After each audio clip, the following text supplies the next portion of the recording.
Youth Congress Alappuzha ജില്ലാ നേതൃയോഗത്തിൽ രാഹുൽ മാങ്കൂട്ടത്തിനെതിരെ വിമർശനം. ഘടകകക്ഷികൾക്ക് Kuttanad seat അടിയറ വെക്കാൻ രാഹുൽ കൂട്ടുനിന്നെന്നും അതിന് പ്രത്യുപകാരമാണ് സംസ്ഥാന ക്യാമ്പ് നടത്താൻ ലഭിച്ച വേദി. പോലീസ് അതിക്രമം നേരിട്ട കോൺഗ്രസ് പ്രവർത്തകന് സംസ്ഥാന കമ്മിറ്റി സഹായം നൽകിയില്ലെന്നും വിമർശനമുയർന്നു. ഷൈജു ചേരുന്നു ആലപ്പുഴയിൽ നിന്ന്. ഷൈജു, രാഹുൽ മാങ്കൂട്ടത്തിനെതിരെ ഇന്നലെ ഇടുക്കി നേതൃയോഗത്തിൽ വിമർശനം ഉയർന്നിരുന്നു. കൂടാതെ കോഴിക്കോട് KM അഭിജിത്തിനെ സ്ഥാനത്ത് നിന്നും മാറ്റിയതിനെതിരെ MP രാഘവന്റെ നേതൃത്വത്തിൽ പ്രതിഷേധമുയർന്നു. ഇപ്പോൾ ആലപ്പുഴയിൽ എന്താണ് രാഹുൽ മാങ്കൂട്ടത്തിനെതിരെ ഉണ്ടായ വികാരം?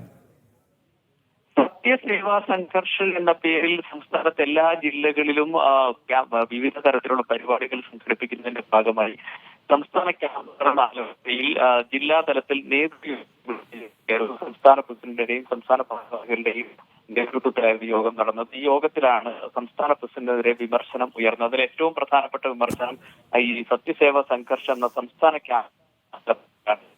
ക്യാമ്പിന് തെരഞ്ഞെടുത്ത വേദി കുട്ടനാട്ടിൽ ഒരു ഘടകകക്ഷി സീറ്റ് ലക്ഷ്യം വെക്കുന്ന ഒരാളുടെ ഉടമസ്ഥതയിലുള്ള സ്ഥലത്താണ്. ആ സ്ഥലത്ത് വെച്ച് പരിപാടി നടത്തുന്നതിൽ ചില സൗജന്യങ്ങൾ അതിന് കാരണം ഈ കുട്ടനാട് സീറ്റ് അദ്ദേഹത്തിന് അടിയറ വെക്കുന്നതിന് തുല്യമായി പോയി എന്നൊരു